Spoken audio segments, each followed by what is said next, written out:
Good evening. Welcome. Happy New Year, everybody. It's Thursday, January 9th. I'll make a resolution to go back into public session, seconded by Bill. Thank you so much. All in favor? Would everybody please join us for the Pledge of Allegiance? To the flag of the United States of America, and to the republic for which it stands, one nation, under God, indivisible, with liberty and justice for all. Thank you. It's great to see members of the community here. Thank you so much for joining us. We're looking forward to a presentation and conversation this evening about social emotional learning. And I think we have a calendar to look at a little bit later in the meeting for next year, which is very exciting. Perhaps we'll first just start with our board subcommittee reports and some board announcements. With regard to subcommittee reports, I'm not sure whether audit has met since our last meeting. No? Okay. Finance committee, I know, met just last night. Yeah? Tuesday night. We met on Tuesday night. Night. Yeah. Would anybody like to say a few words? Is there anything to report out? Sure. We were tasked with 3 specific items, 2 of them related to certain matters, I guess, pertaining to sort of healthcare. And we, I believe, have come to a landing on at least the first item that we were charged with. We're not far away on the second. We had a couple of questions that we asked David to research for us. And then the third one we haven't tackled just yet. It was kind of an option. But we're making good progress. And I think we're well along our way to having something to present back to the board and the administration. Thanks so much. Has parent council met since? Yeah. Okay. I know policy committee was very busy right before the break, and we have a number of policies on the agenda tonight. I would note that their productivity went up significantly due to my absence. So just Duly noted. Thank you. And we can discuss those policies later during the consent agenda if anybody has any questions. And sustainability hasn't met since our last board meeting, but I did just want to highlight that in the most recent district newsletter that went out right around the break, 5 teams from John Jay High School presented ideas at the Bedford 2020 Greenlight Award Showcase, which happened to have been the Saturday right after we last met, so we kind of just missed the opportunity to hear about it. These teams are part of Mr. Zoller's Principles of Engineering class and the High School Sustainability Club. And our students pitched products that were going to reduce the use of natural resources, minimize greenhouse gases. Members of the Sustainability Club presented advocacy programs that they're going to institute as part of a sustainability week that's planned here in our district in early March, maybe in anticipation of Earth Day in April, I'm not sure. But I just was so proud of our students, and thank you to Mr. Zoller for his work with our students, because that's a great showing at the Bedford 2020 award competition, and we wish them all the best. And then just with regard to Westchester Putnam County School Board Association, a reminder that Thursday, January 30th, is the annual forum with New York State legislators. And I know that before the break, when we had our budget conditions conversation, there were a couple of items that came up where we were able to connect the dots to opportunities for advocacy. And if anybody's interested in furthering that conversation, Thursday the 30th at Purchase Elementary School, 7 to 9 p.m. would be a great opportunity to join us in conversation with our local representatives. And then also thank you to Andrew, because in February we're doing a panel on school start times, and he has volunteered to speak about our recent experience this year with changing start times at the middle and high school. And hopefully we can be helpful to other districts who are involved in that conversation. I think that brings us to just board announcements. I see Aiden is coming in. So why don't we go to board announcements, and then we can go back up to a student board member report. May I start with you, Liz? Any announcements? No.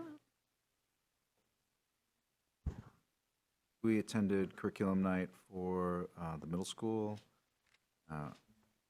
second one now, and again, just want to praise the work that goes into it, the teachers that present, the administrators that present. It's very well organized, efficient. I think they give just a really solid amount of information presentation that I think calms everyone down just enough, and just do a really good job with it. And I think today was also Museum Day for one of the teams, maybe multiple teams. And I know my own daughter was very, very excited to not only create her museum artifact, but then to be able to present that in a public manner and to be able to represent the work and present the research and even to present it to strangers, which she'd never really done before. So again, a really great example of kind of hands-on, experiential, engaged learning. So just really good stuff. Thank you. Corey? I can't help but just mention that I have two fun things coming up this weekend. It's my birthday on Saturday, and I'm really excited to spend it here at the high school. The Arts Alive group are holding their encore cabaret on Saturday evening at 7 o'clock, and I'm looking forward to attending with my wife and family. We're all going to go, and then for birthday dinner. And tomorrow, the varsity ice hockey team is playing Mayopac in Brewster, so I'm also looking forward to go and see those. They're having a tremendous season, as are all of the winter sports teams, but looking forward to seeing the varsity ice hockey team play tomorrow night. Terrific. Happy birthday.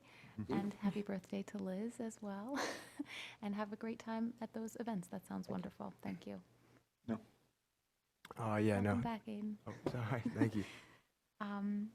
Great. And yeah, I'll just reiterate thank you to our administrators. So many positive messages at last night's curriculum conversation for incoming, I guess, 6th, 7th, and 8th grade students. And a lot of coordination and thoughtfulness clearly went into the slides and the messages. So thank you. I think that brings us to our student board member report. If you're ready, Aiden, do you have a report for us tonight? Yeah, so we didn't have a meeting in between, like a campus congress meeting in between last Board of Ed meeting, so I didn't really have anything to report on that end. And I hope you had a good winter break. Thank you. Good. Happy New Year. Okay, I think without further ado, that brings us to our presentation and an opportunity to have part one of a conversation related to social emotional wellness. Okay. Oh, I'm sorry. No, first. That's Andrew. all I did this the last I'll fold them in. I'll fold them into my Please, introduction to We are the. eagerly into awaiting the- your announcements. No, don't Thank eagerly you. await them, Please. because there's not much. Happy New Year, everybody. Happy New Year. Congratulations to our 6th, 7th, and 8th grade students in chorus. They had a lovely concert on Tuesday night of this week, it was a postponed concert from before the break, but it's also a nice kickoff to concert season, which really begins next week and then continues for the next several weeks. Next week here at the high school, we have orchestra on Tuesday night and band on Thursday night. And then the middle school orchestra is the following week after that. So lots of music happening. Just another reminder, this is the flip side to the long winter break we just had. April 3rd and April 13th are school days as a result of the snow day cancellations that we had prior to the break. Those were the days on either side of the spring break that were previously what we call weather reserve days. They're now school days. That's marked on the district's webpage for anybody who needs to see it. And then now I will start to introduce tonight's presentation. I had a chance earlier today to go hear a speaker in a neighboring district, a woman named Lisa D'Amour, who's a psychologist and an author of several books, most recently one called Under Pressure, Confronting the Epidemic of Stress and Anxiety, and another one called Untangled.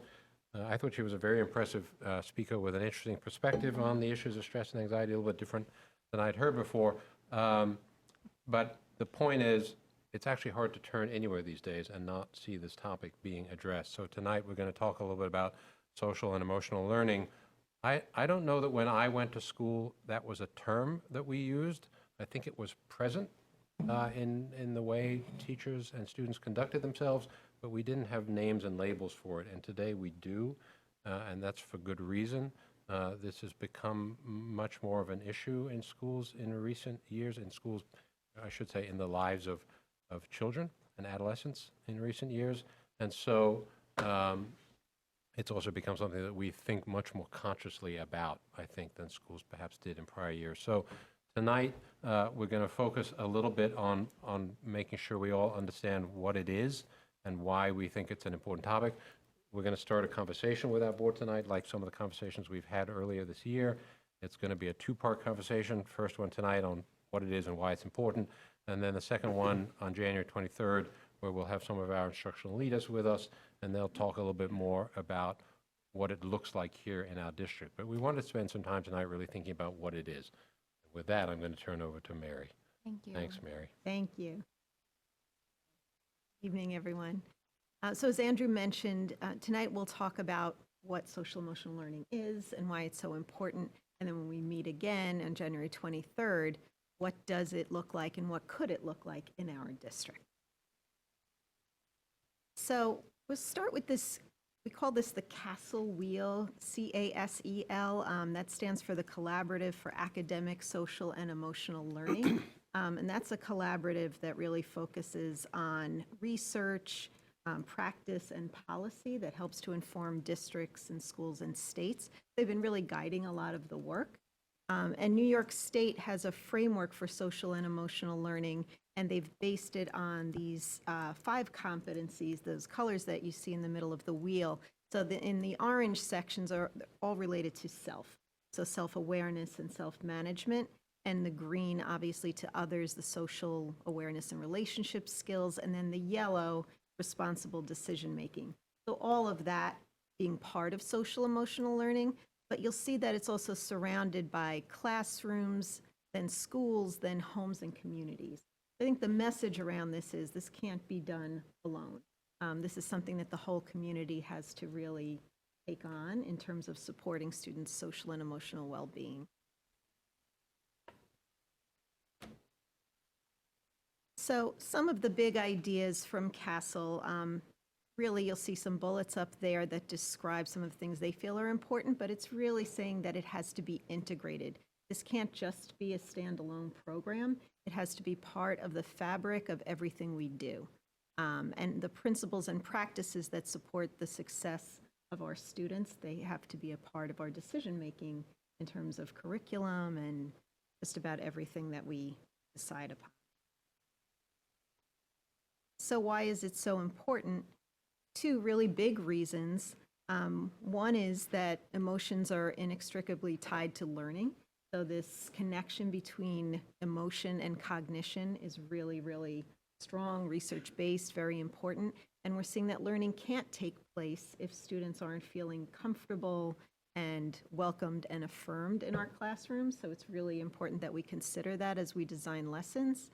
And then the other reason is thinking about the more serious mental health difficulties that students also encounter. So identifying them, treating them, and destigmatizing those difficulties, I think that's really a very big part of this, to help students to know that when they're not feeling well emotionally, that reaching out for help is something that they should do, and we should make it easy for them to do that. So it's a part of the conversation. We don't want anyone to feel that they can't reach out when they're feeling that way. And so both things are very, very important. This was a little of the delay before we're going to see. We have a short video here that shows the power of relationships in schools. This is from a source called Edutopia. So we thought this really drove home the message about the importance of relationships.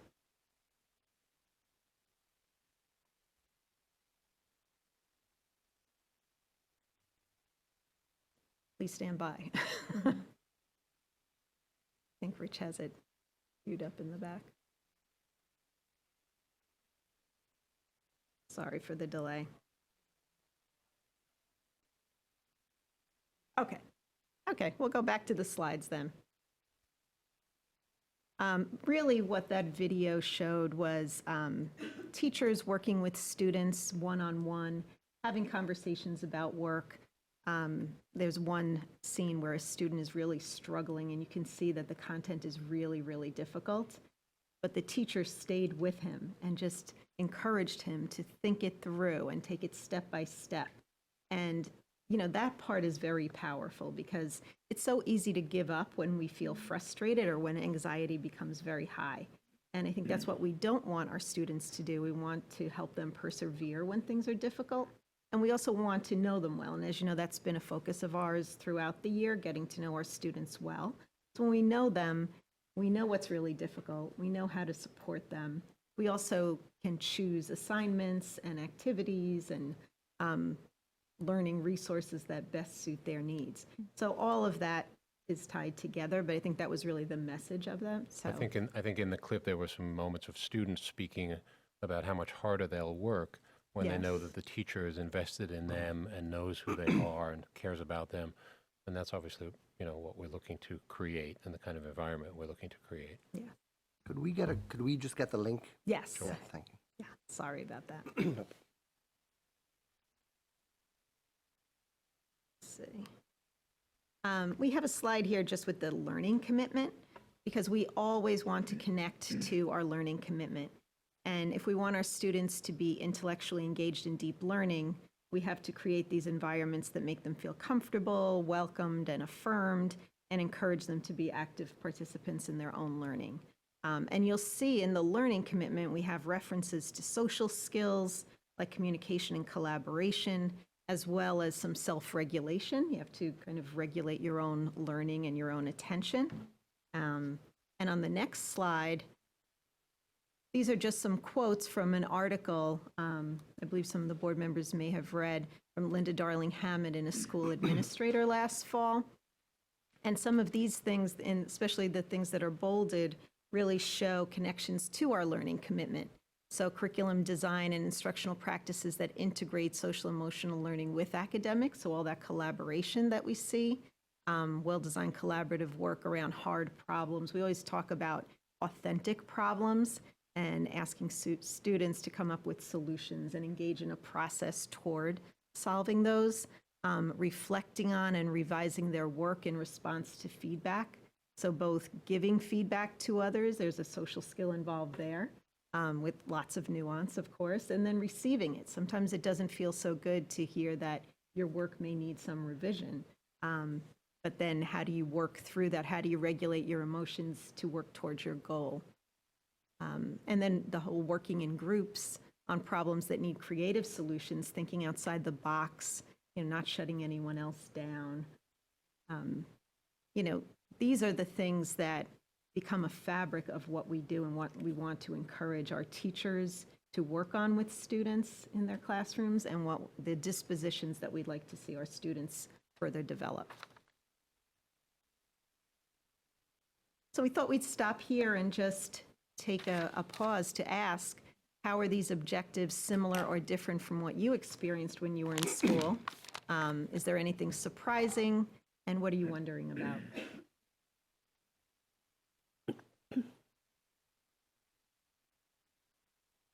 I'm connecting to the 1970s when the emphasis, there was what I would characterize as being SEL back then, as I recall.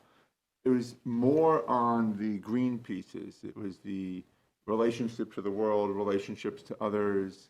It was the Free to Be You and Me album Yes. time. I don't recall much about, are you anxious? What do you do with that?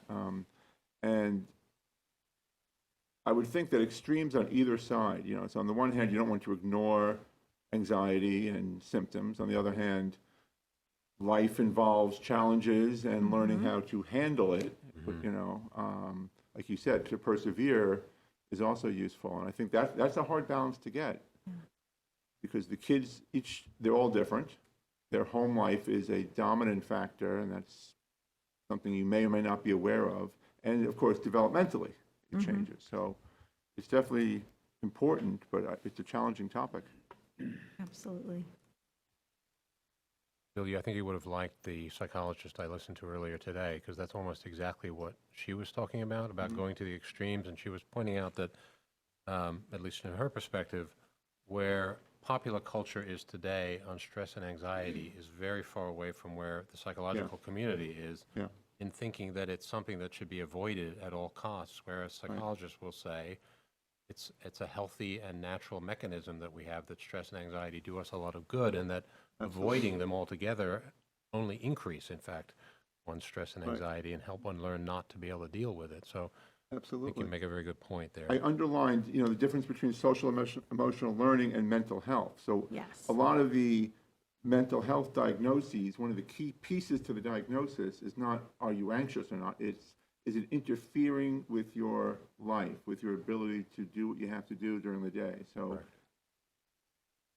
it's also the danger of making everything a diagnosis and a disorder, as opposed to it's part of life. So there is that line. Right. And that's why I think helping students to learn to first recognize their emotions and then learn to regulate them. So in a lot of our classrooms, teachers will use breathing techniques, for example. Even, you know, with some of our youngest students, so they start to like, oh, I'm feeling a little anxious or overwhelmed. I'll take a breath. I'll start to calm down and maybe I can handle it then. But then there comes a point for some students where maybe those techniques aren't working and they need to seek other help, professional help perhaps. And so we should be able to help them to identify when it's a little too much and they need to seek other resources. One point that kind of stood out to me was allowing students to reflect on and revise their work in response to feedback. I feel like when I was in school, a difference there would be we would, you know, the unit would culminate in a project or a test, and we would turn it in, and there was nothing we could do about it, so then we could immediately forget it and then move on to the next because it was all, you know, done and dusted. And I think this is probably a healthier way to try to learn things and build rather than, you know, just kind of put one in, take one out. And I think the goal is the learning, not the grade. Right? And so this is all aligned with, you know, our beliefs that, you know, it's not just all about the grades. Of course, it can be really helpful, but the goal is really the learning. So what's going to help students to really learn deeply, take those risks, revise, you know, think about their work differently and critically. So they'll say, how can I make this even better rather than, well, I handed it in and it's over and move on to the next thing. I maybe have two thoughts, and I'll see if I can try to connect them. But the first is you highlighted two areas. One was sort of the fact that emotions are inextricably linked to learning, and I think that's very clear. And then the second was, I think, more closely related to sort of mental health and anxiety in kids and how social emotional learning can sort of help with a certain subset of children or students who are suffering in some way. The first one is eminently clear to me. The second one feels a bit, so I just wonder whether, are we not adequately serving that base of that student body adequately already? And would not what we do for those children specifically sort of fall into the SEL category? And then, what was my other thought? So it feels a little bit to me like in the first category, and I think maybe, Andrew, to your point when you opened up, we maybe have been doing much of this for years, and now we're sort of putting a label on it, and we're saying, like, are we really just categorizing much of the things that we already do in the SEL space and saying, oh, okay, like we actually are meeting many of the SEL learnings, or are we actually considering that this is really something new for our district or for whomever is considering this? And I'm not sure, there's a question in there somewhere, but. I think it's more systematic than perhaps it was 30, 40 years ago when you might have, you know, a teacher, depending on who they were, may have incorporated SEL type strategies in their classroom, but there may have also been plenty of teachers who didn't. That's true. I think what we're saying today is that we recognize this benefits everybody in that first group that you were referring to. The second group, I think, is an acknowledgement that there is something of a crisis in our country, not necessarily the result of what schools are doing, but that as the organizations that have children in them for a large part of the day, we do have some responsibility to try to help those students who really are suffering. And that, you know, last week there was another report in the Times about the suicide rates in the country among Yeah, I was shocked. the population of students that we deal with, and those percentages continue to rise tragically. And so I do think that's that second part of the issue is what can we do to deal with those students who fall into that category to try to help them before it ever gets to that point. I think, I don't know if this is a wondering, but just something that I think about that at the elementary level, the relationship between the students and their teacher is quite different. So they have almost a full day with the same person. Part of the things that you learn at the elementary level are sort of character building and development for later in your life. So it's a clear opportunity to work on some of these things and help kids develop strategies. When you get to middle and high school level, teachers are interacting in a much more discrete way in a discrete subject for a short period of time. And problematically, those are the ages where some of these issues are more prevalent and more significant, and yet you don't have a dynamic in a particular classroom that allows for this process unless it's fully integrated. And then that's the challenge of, how do you integrate SEL into BC calculus? You know what I mean? I mean, so, I just think as we think about it with our high school students and our middle school students, where there's probably less opportunity for the kind of interaction that might lend itself to an opportunity to work on some of these skills and strategies. And it's at a time when it's most needed. Yeah. And I think that, we talk a lot about a student-centered classroom versus a more teacher-centric classroom. And I think those instructional approaches help with this. Because if the teacher is presenting for 42 minutes and, one class of 25 students comes in and the next comes in after that, it's harder to get to know your students and connect with them in that same way. It's still, I think, more challenging no matter what because of the number of students, the amount of time you see them. But I think that's why we have to think about, our instructional approaches and how they support this kind of work. And I think some of it, it does have to be explicit, but a lot of it is embedded in, the very small interactions, like part of that video. By the way, for anyone interested in Googling it, it's called The Power of Relationships in School. So if you Google that plus Edutopia, you'll find it. Less than 5 minutes, I think it's 3 or 4 minutes.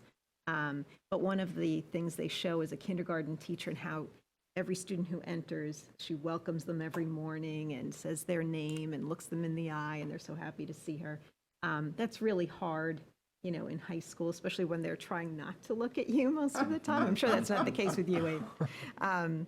But those kinds of things, just in our routines and structures, that can really help. That's a great example. And when we tour the middle school and the high school, oftentimes we will see faculty members standing at the entryway as classes are changing, requiring every student basically to make eye contact and extend a hand. So that's, I think, a really good example of one of those small practices that can just be discussed and shared and modeled and can be passed from one teacher to the next and can really make a difference for kids, I think.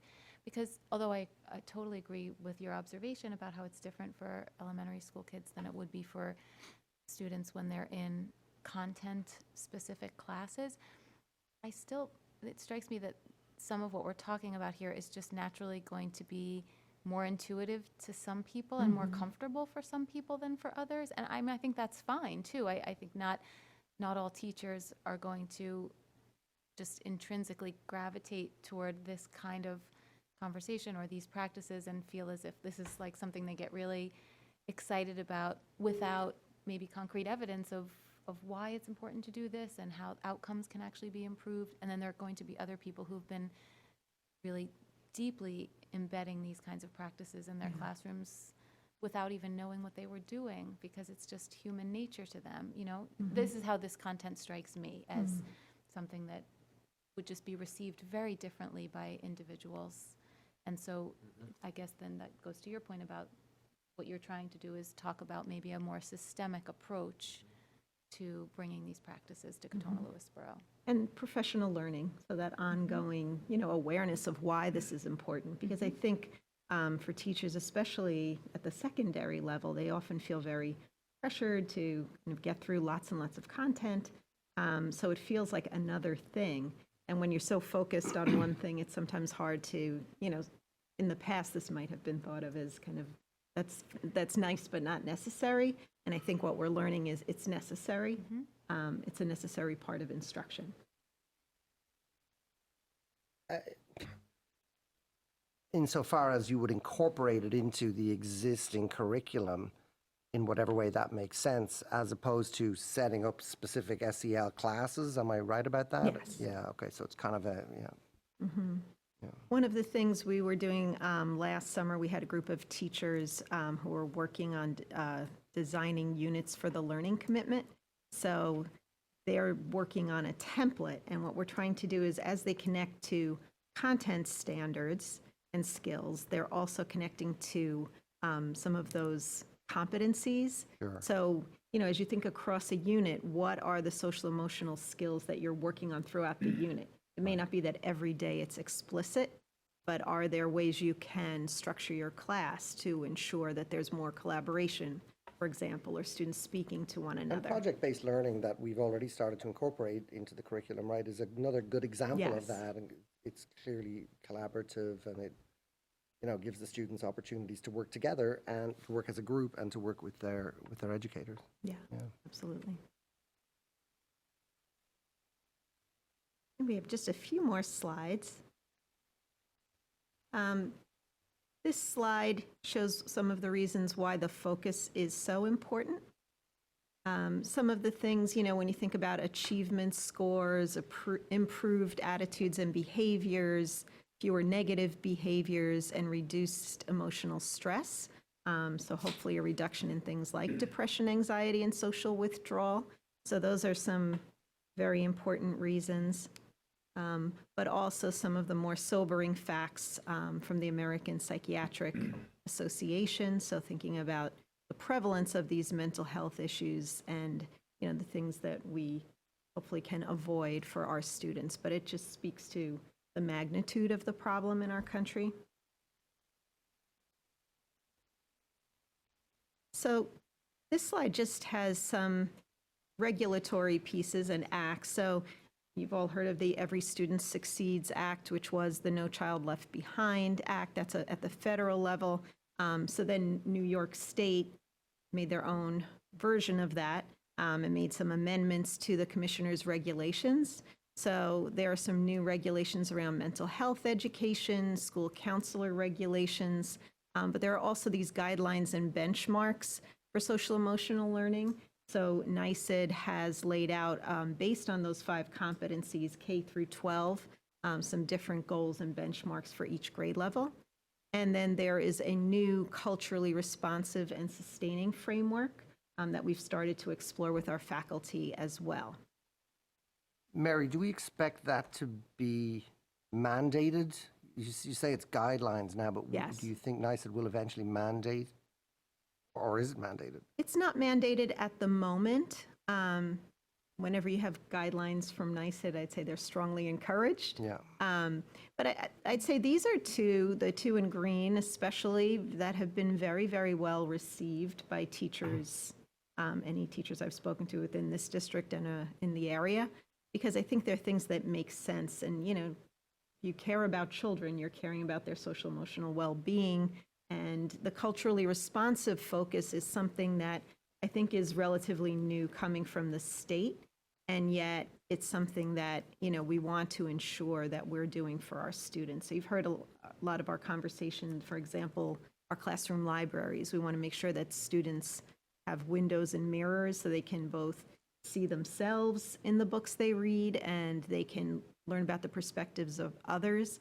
But seeing the differences that we all come to the table with as assets, rather than, oh, that's different, maybe it's a problem that there's one person maybe who looks different in this class from some others or has different beliefs, that we see that as an asset because now we have all these different views and perspectives in the room, and that deepens our learning. So this is just, kind of a graphic that shows what we have going on in the district. So the blue is really those regulations that were on the other slide. And we do have, for example, an RTI plan, a guidance plan, but we will have lots of supports through special education. Our health and physical education curriculum also supports social emotional learning. I know last night at the curriculum night at the middle school, Christian McCarthy was speaking about this, the connection between emotional well-being and physical well-being, and sometimes even seeing this as an intervention when you're not feeling well emotionally. Sometimes burning off some energy, getting a workout in, and why physical fitness is really important. It's great for athleticism, that's one reason, but it's kind of this overall well-being, and we're trying to embed that as well. But we also have some mindfulness and Mind Up resources that some of our teachers are using. And we also have a couple of programs, Second Step and Steps A, and our Character Ed curriculum that we're using in our schools for some of the more explicit lessons around social emotional learning. And this is just the cover from NYSED's Culturally Responsive and Sustaining Framework. And you can see the 4 principles there, that welcoming and affirming environment, so that all of our students feel that way in our classrooms. That's a goal. And high expectations and rigorous instructions. We're not watering things down in order to do this. We want to keep our expectations very high, and inclusive curriculum and inclusive assessments, and of course that ongoing professional learning. And that's a part of everything that we do. So, of course, we want to see all of our students become successful. It mentions there students who are socio-politically conscious and socio-culturally responsive, and students who have a critical lens through which they can challenge inequitable systems of access, power, and privilege. I was observing in some classrooms last week, or the week before the break, I should say, and we're doing a read aloud in 4th grade, and it was a very simple picture book, but the theme was, so who really has the power? And it was a really interesting discussion for the students to engage in. It was really high level, but it was interesting, and the characters, some of the characters were cartoon animals, but they were starting to explore, structures of power and privilege, just in a simple read aloud. So interesting work that it can lead to. And that vision is NYSED's Culturally Responsive and Yes. Sustaining Framework vision? Yes.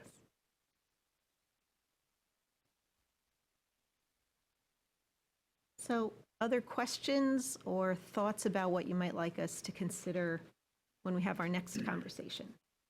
Can I ask a question just in terms of content, just in terms of what, so slide 12 is the, you probably knew you were in for something from me on this, that,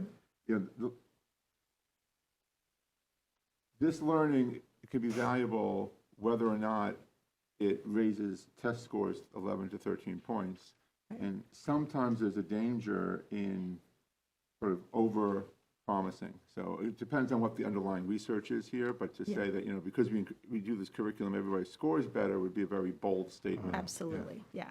I don't think we'd make that claim. That is from NYSED, so it's some research that they were citing. But I think that is, our goals are not around test scores. Right. We're very happy when they're very strong, and that's nice, but that's not the goal or not the promise of this work. And then slide 14, I guess for the green things there, social emotional learning guideline goals and benchmarks, and a culturally responsive, maybe it's for the next discussion, but like, what is all that? What does that mean? What would be examples of it, or is there a, So for the social emotional learning guidelines, these are just, so again, this is guidance from New York State that we receive as a school district. So for the social emotional guidelines in the castle wheel that we started with, the orange and yellow and green, so for each one of those at each grade, it breaks it out, from a primary perspective all the way up through high school, what that skill might look like. So it's very specific. I think that's really helpful because then teachers can see what are the natural places where we can embed this work or work on it, help students to develop those skills. So that's one thing that we've been exploring. I know Carrie Ford's in the audience, and she's been doing a lot of work helping our teachers and administrative team to really dig into those documents. The culturally responsive and sustaining framework, that is newer. So it's, helping us to think about all of our practices and, are we as welcoming and affirming as we'd like to be for everyone in our district? there's tolerance or appreciation of diversity, that sort of? Yep, appreciation, really thinking about equity and how we Okay. work on that, yeah. Other questions, comments? I mean, I'm really looking forward to the next meeting with the next conversation about this, because I'm very intrigued to see how the district at its different grade levels and in the different schools are integrating and implementing. But I know that's the next presentation, so looking And- forward to it. Yeah, and so I'd say, like other school districts, we've been working on this for a very long time, but we had last year just started a social emotional learning committee. So in some ways, even though we've been working on it a long time, it's in its infancy as well. But that's been a really great group, and there was a lot of enthusiasm for joining that committee. We were pleasantly surprised to see over 40 teachers that wanted to be a part of that last year. And then a subset of teachers that continued the work over the summer, and now we've started up again. So I think we're on a journey, and hopefully we'll get some feedback from you and from our teachers as they start to work on this. How can we do even better each year? Is student council involved in that process at all? I mean, are we going to engage with the students, at least in the high school? Yeah, that's part of the conversation, but it has not happened yet. So Aiden, maybe you can help us with that. Yeah, I can definitely bring it up to Campus Congress. Yeah, I'm not on student council, but Campus Congress, definitely. Yeah. Maybe for the next meeting, can we get some high-level materials on just sort of, so I can learn a little bit more? Like I asked just before, like what is this framework? What is The some culturally of the terms here sound nice, but like what does it really entail? Okay.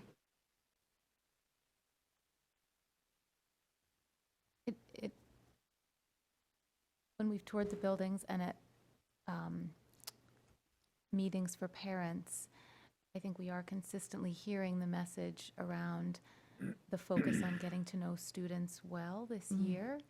And so maybe as part of our next conversation, we could also hear a little bit about specific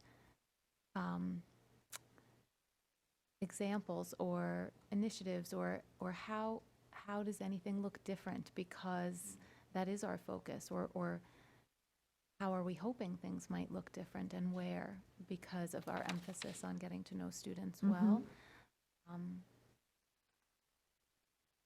I can say that hearing that message repeated over and over again, it as a parent, it makes you feel as if you're sending your children off every day to a learning environment where people are seeing them and getting to know them and understand them. So it feels like a very positive message, but I think it's harder to know in terms of this board conversation, like what would that look like in terms of transforming Katonah-Lewisboro, or maybe transforming is not the right word, but moving Katonah-Lewisboro forward one or two steps down a path that you're envisioning as a result of this work.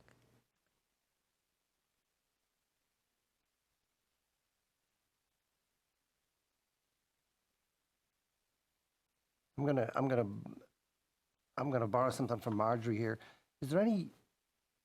I recognize that CASEL has only been around, I think, for I don't know, maybe 5 years. 5 years? Yeah. Yeah.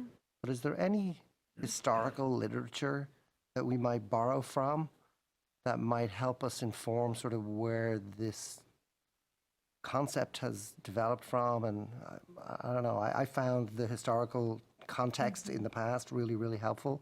Okay.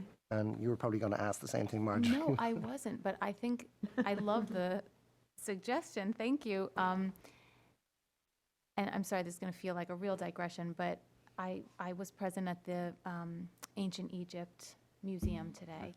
And one of the things I really thought about afterwards was because so many of the presentations emphasized the concept of an afterlife and also of the underworld. And don't worry, I'm going to bring it back around. But I really did spend time thinking about how different the frame of reference was at a point in time when you know, so many of these projects, whether they related to architecture or mythology or education, they were all talking about the afterlife and the underworld, and I just thought about how different our frame of reference is for the most part now. So similarly, like sitting here talking about this SEL, which feels so 21st century, but there has to be some other conversation that people had that would have been like a functional equivalent of what we're talking about, even if it was something very different from SEL. So I'd be really interested in that, because we're definitely not sitting here talking about the underworld and the afterlife, but people did that, you know? See what we can find. And also just to connect it to this presentation, because one of the slides does talk about, it doesn't say specifically giving children choice, but it does talk about projects that have relevance and that are meaningful to them. It really was a transcendent experience to hear from these kids about their work. And I thought to myself also, there are so many ways to let kids explore a subject area, and they could have all just sat down and taken a test with multiple choice questions on ancient civilization. And that would have been a very different experience from what they participated in today, which honestly I think was a joyous learning experience for every student that I interacted with. It was really transcendent.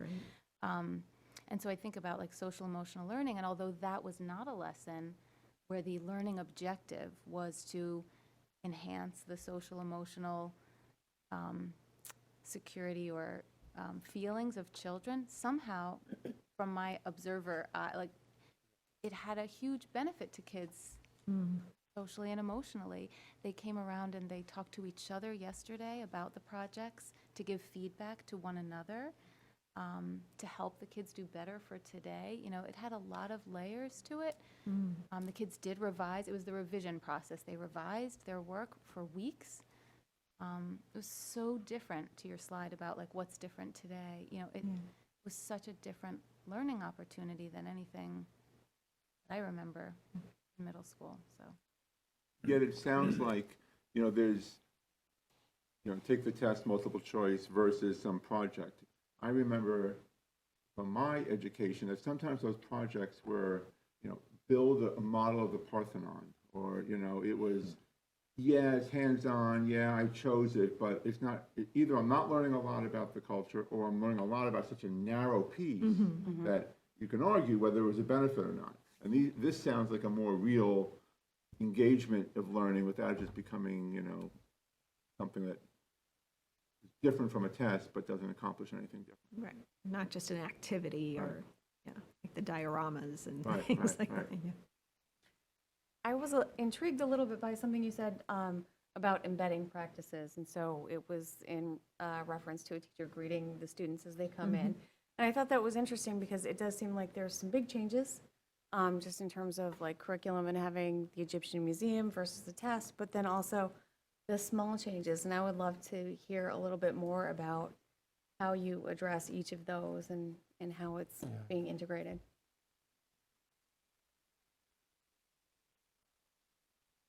Yeah, there's fundamental low-hanging fruit that some people are just naturally good at, and it just comes to them, and other people not so much. And yeah, I think there are opportunities there to, and we haven't talked about costs associated with any of this, but to not invest heavily but still get really high reward. Can I just have one thing? I mean, I think it's really important that these strategies are universally applied and not really specifically addressing kids who have clinical needs. But I'm just curious in terms of professional development, given, you know, when I read those statistics of like 1 in 12 high school students has attempted suicide, it's scary. And I guess I'm curious in terms of professional development for all of everyone who is interacting with you, you know, to be able to identify real warning signs. So not like, oh, that looks like, you know, oh, that kid's anxious. They could say, oh, that kid seems really anxious, but making sure that they're prepared to really know when to request extra help for a student. I'm not clear what our process is, and if we could talk about that next time. And that we're would be great. also, working on we have an upcoming staff development day on February 18th. So we're looking at some outside community resources to come in and help us with some of that, so that teachers feel more equipped to at least identify and guide students towards help. You've given us a lot to think about for the next presentation. Sorry. Thank you. Thank you, Mary, also. Thank you, Mary. Thank That you. was excellent. Thank you. Very thought-provoking. We appreciate it. Looking forward to next time. Okay, this brings us to 9.01. This is our opportunity for public forum. And we appreciate that members of the community are here to speak with us regarding either topics that are on tonight's agenda or other district matters. It's our opportunity to really be listening to you. We will not engage in a back and forth. We're just going to respectfully listen. And later in the conversation, during board dialogue, if board members want to ask questions or seek clarification or discuss anything that we hear during public forum, we'll have an opportunity to do that a little bit later. I know at least a few people are signed up, and thank you for your patience. The first person to sign up was Meredith Black. Thank you.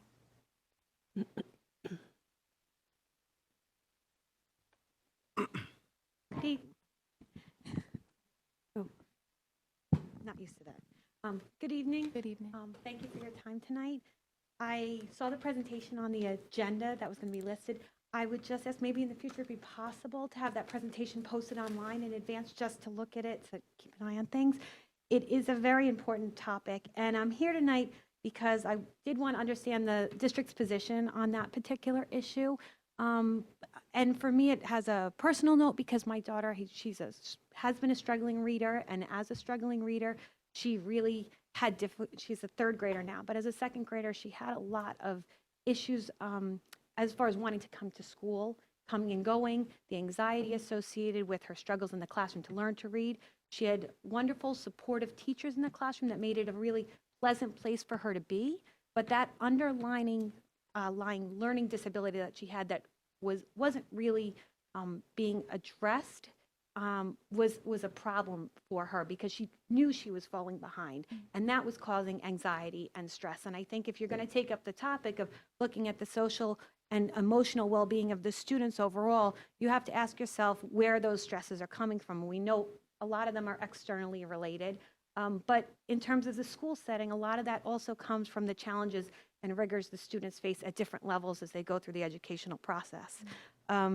For my daughter in particular, she falls into a category of students that struggle with reading difficulties. That tends to affect about 20% of the student population. And the reason I'm bringing this up here is because in the 2019-2020 budget, it was raised that there were 2 items that seemed with a possibility of trying to help facilitate teachers having more knowledge in order to be able to address struggling readers. In particular, there was a note that there was going to be an investment in professional development specifically related to the teaching of reading and reading intervention, including the training of Orton Gillingham approach for struggling readers, and also the continued partnership with Teachers College to provide professional development to the elementary school and middle school teachers in the areas of reading and writing. And what I'd like to know and understand from the district is what exactly that means. I understand it's not the board's purview to respond to my question tonight, but I've asked the question in the past, and while I've gotten broad answers, or responses rather, that haven't specifically indicated what's taking place. With it being a budget item that was pointed out, I'm very interested in knowing what's going on, particularly because it does affect 20% of our readers, our students rather, and the statistics when you deal with those types of students say that as they progress forward and their needs aren't addressed, they do fall very categorically into the students that have anxiety, stress, are more likely to have academic problems, are more likely to then have social and emotional problems in the classroom because they feel the stress of not succeeding. They're trying to compete with their peers. They know they can't keep up. That leads to them being perceived as being lazy in the classroom. All kinds of issues over time start to happen that undermine their confidence and really impede their ability to succeed as students. And I'd really like to know that our district is looking at that underlying issue that contributes to the social and emotional well-being of these students. And like I said, I saw in the budget that there seem to be some proactive steps being taken, and I'd really like to understand those in more detail. Thank you. Thank you Thank very you. much. Thank you. Erica Glick, thank you.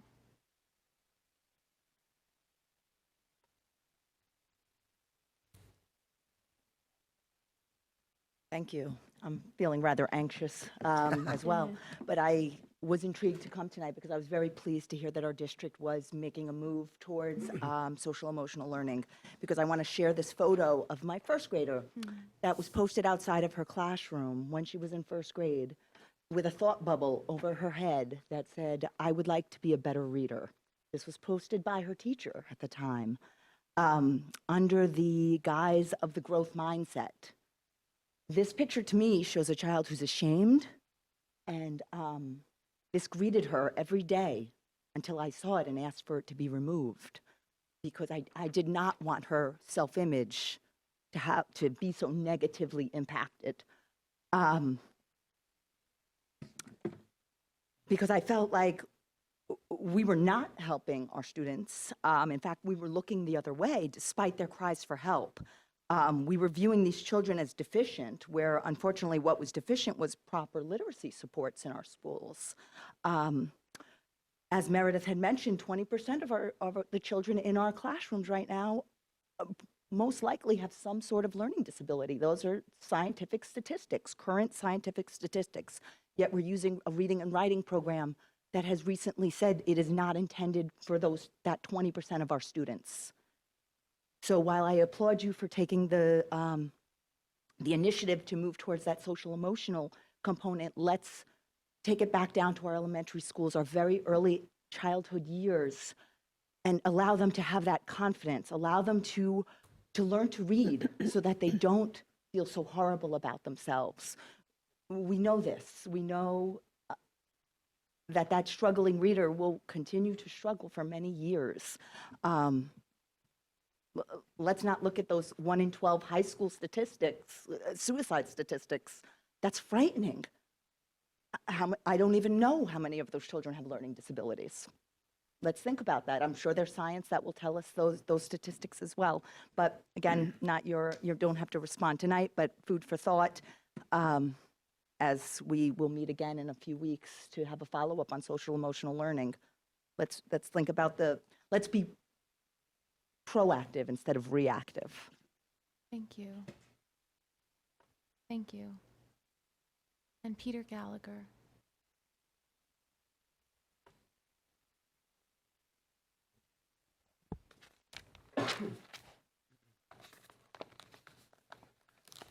Happy birthday. Thank you, Peter.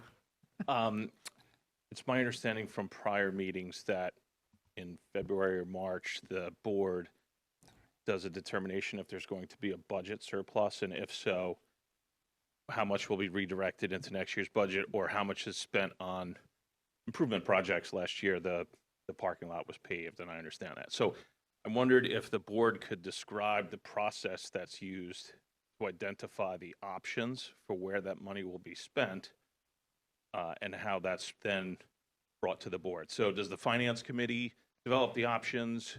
Does the superintendent ask all department heads to come up with a comprehensive list, and are all options presented to the board, or is it all at the discretion of the superintendent? What is the process for how this is used? If you could just educate us, that would be helpful. Thank you. Thank you. Thank you again for patiently waiting through our presentation and for taking the time to speak with us. Is anybody else waiting to speak tonight? Okay, if not, we're going to move forward with our consent agenda, and then we'll come back and have some board conversation toward the end of the meeting. So with regard to the consent agenda, I know there are a couple of items that we just wanted to discuss briefly. I'm not aware of any items that need to be voted on separately. So would somebody like to move the consent agenda? Okay, moved by Liz and seconded by Julia. And then may I ask you, Andrew, to just say a few words about the proposed calendar first? Happy Thank to. you. Thank you. So we're happy to present a calendar to the board tonight for the next school year. I'll just say a little bit about it. I think some people sometimes think we just pick next year's calendar and we just pick the dates that we feel like for vacations and things that look good to us. So I just want to be sure that people understand there are a number of different parameters that we have to work within really starting with the state education department, who tells us things like the last day of exams and when school must end, and we obviously have to operate within those dates. We work with our local BOCES because we have a lot of students who go back and forth to BOCES, so their calendar is important to us. And then our colleagues and their contracts also have some parameters that we need to pay attention to. So there's a number of different factors. It's not just that we take a calendar off the wall and start crossing out days that we don't like. But having said all that, next year's calendar, I think, is a favorable one. We have a certain number of days that we need to fit in. In our district, we have these weather reserve days that we have to fit into the calendar. Those are the days that we take back when there's a snow day that allow us to stay at the 185 days. The 185 days come from the combination of 182 student days, the 3 professional learning days that we have. We're very fortunate in being able to hold on to the 185 days usually for quite some time because of those weather reserve days, so we appreciate that. Probably as much as anybody wants to hear about the calendar. So we're pleased to say that next year's calendar, it won't have the 2-week break in the wintertime. That's pretty rare that comes around. So we were fortunate to have it this year. Next year, it'll be the more typical sort of week and a half off in the winter. Students will start the second day after Labor Day, after the teachers start the day after Labor Day. Last day of school is June 25th, which is pretty similar, I think, to what it is this year. That's the date that comes to us. February break is very similar to what it is this year. That's it. If there are any questions. Do you want to just mention I know that people are going to look at this in more detail later, but Yeah. the order of the weather reserve days is not similar to other years. Okay. I don't know if that's necessary at this point, but I'm happy to mention it. So those 4 weather reserve days that I mentioned, we publish on the calendar the order in which we'll take those back. And that's the beginning of tonight's meeting. I mentioned that there are 2 dates in April for this year that we've already taken back. In next year's calendar, Julia is correct. We start by taking a date in May back, and we chose that one because that's actually a date that College Board potentially uses for some makeup tests, AP tests. And so we figured it would make sense for students to be in school on that date, and the first one is typically likely to be taken back. From there, we go to one of the days adjacent to the April break, like this year. What's different then is we go back into June, and we take a day that's adjacent to the Memorial Day weekend, and then we come back to April again and take the last day from there. So the order jumps back and forth a little bit. We thought there were reasons that made sense, but, that's something also, quite honestly, that if it's proving to be an incredibly difficult winter, next year, and we're starting to have concern about that order, that's conceivably something we could change. We would prefer not to, but given that families can't really make very definite plans around those dates because they can always be taken back, we might play with the order in which they get taken back, but we would definitely try not to. Thank you. Thank Sure. you for developing the calendar. It's exciting to have one this early in the year. If there aren't any other questions about the calendar, I think the other clarification question was around 2 resolutions toward the end of the consent agenda, 14.06 and 14.07. And I think the documentation that came through with these resolutions clarified, but in terms of the public content, can we just clarify that this is a refund to the taxpayer, not a refund coming into the district? No, it is a refund to the tax. Thank you. Okay. Any other questions, comments? Okay, then we can vote on the consent agenda. All in favor? 6-0. Great. Thank you. That brings us to board dialogue and discussion. Did board members have topics for tonight you brought with you? If not, I just wanted to mention, because my recollection is that after the next board meeting, where we're going to have part 2 of the social emotional learning conversation, I believe, and although it may not answer all of the questions that were raised tonight, that our very next presentation in early February on the 6th is actually the opportunity for the board and the community to hear about what is new in the district with regard to reading as a result of some of the professional learning that was brought in this year as a result of the budget allocation that was referenced earlier. So that opportunity is scheduled for, I believe, February 6th, and that's when the board will first be updated in terms of, systematic, district-wide, what's been going on and how have things evolved. And certainly, we invite community members to join us there. Again, not that all questions that we heard tonight will be addressed, but perhaps some of the information that was sought would be provided. Sure. Yeah, and I could just speak very briefly, if you'd like, to, some of the training that has taken place this year in terms of reading. So I know that one of the things, and I know Mrs. Black and Mrs. Glick and I have talked about this in the past, we have a teacher at each of our elementary schools and one at our middle schools who are pursuing Wilson Level 1 certification, and the district is supporting that.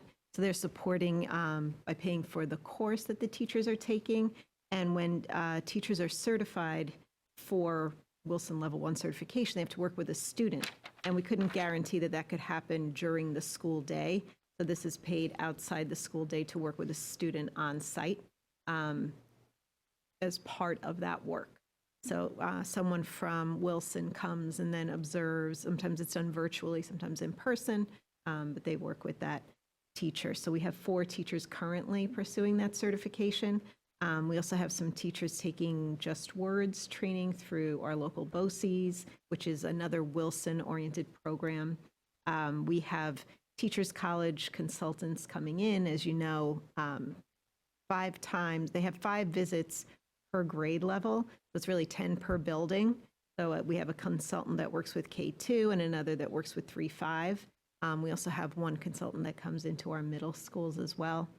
And last summer, we did our own Knowing Our Readers Institute of our own. So that was homegrown, although we did have some outside consultants working with us. And that was a K-12 endeavor. So we're planning to do that again. We're actually making plans right now for that to happen once again next summer. That would be hopefully in next budget.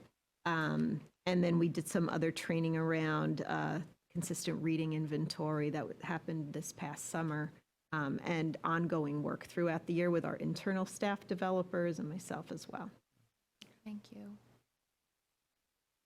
Yes, Bill. Just a process comment or question. So will somebody communicate with people who spoke about how they can pursue or get more complete answers, or what the next steps might be? Yeah, we met before, but I'm happy to always meet again. Sure. And maybe as we explore SEL further, I liked the link that was made. I don't know if it's a valid link or not, but I really liked the link that was made between struggling readers and, I don't want to put words in anybody's mouth, but it seemed like there's probably a connection to anxiety at least, and then beyond that, other emotional issues, maybe even leading up to some of the things we talked about that we're also shocked about, the suicide numbers at high school. Could we find something that might help us build that link, or does that link truly exist?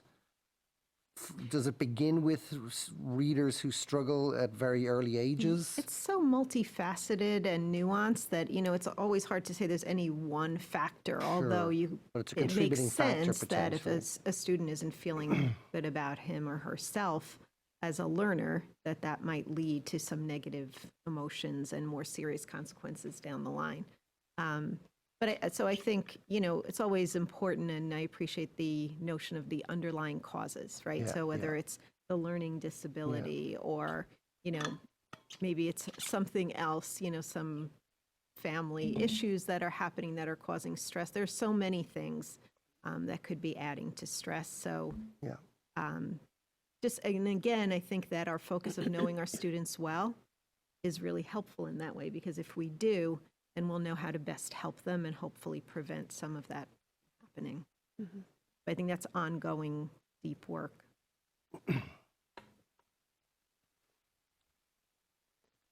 So when it comes to like social and emotional wellness, I actually had a kind of funny story. So this past year, I had to choose 2 teachers to write my college recommendation, and when I chose, I was like, it's a really tough decision. Like I have to choose like who I really thought was my best teacher.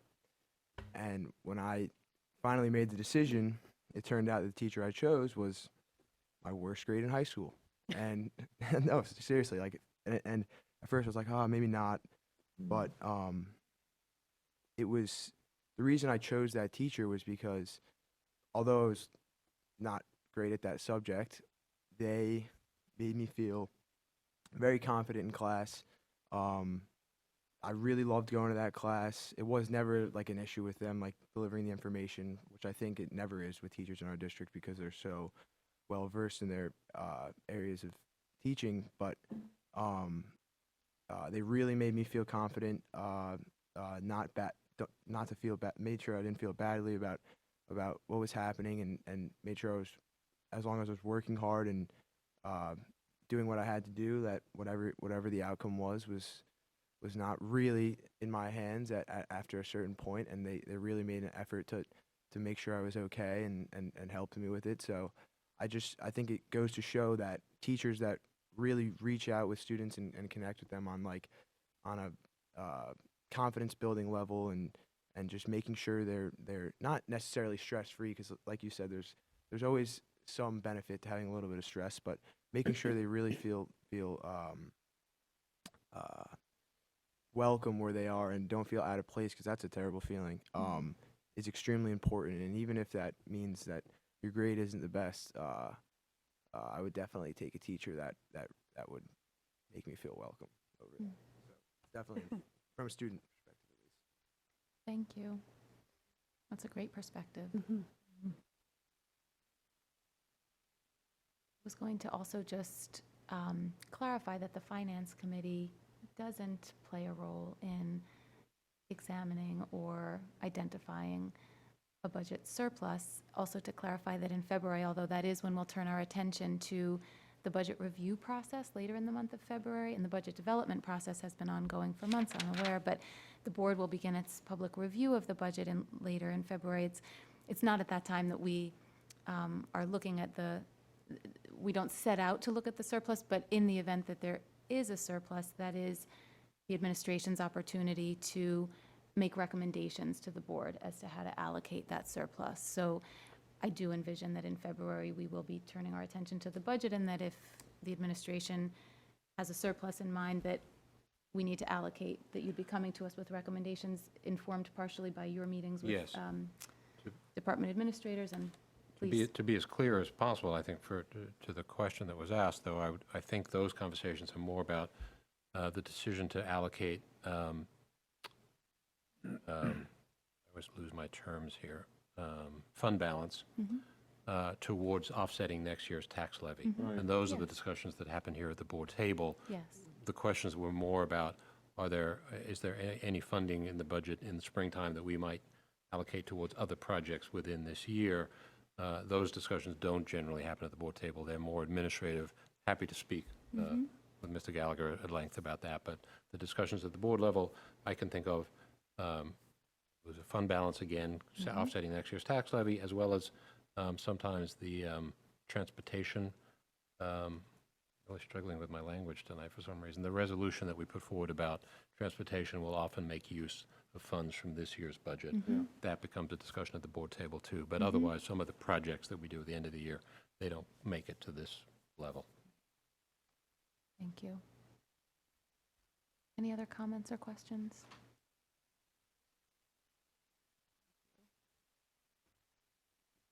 I think we are ready to look ahead to future meetings then. So our next board meeting is Thursday, January 23rd, 7:30 p.m. here in the high school library. Again, part 2 of tonight's conversation regarding social emotional learning. The Sustainability Committee will meet the next morning at 8 a.m. in the district office conference room.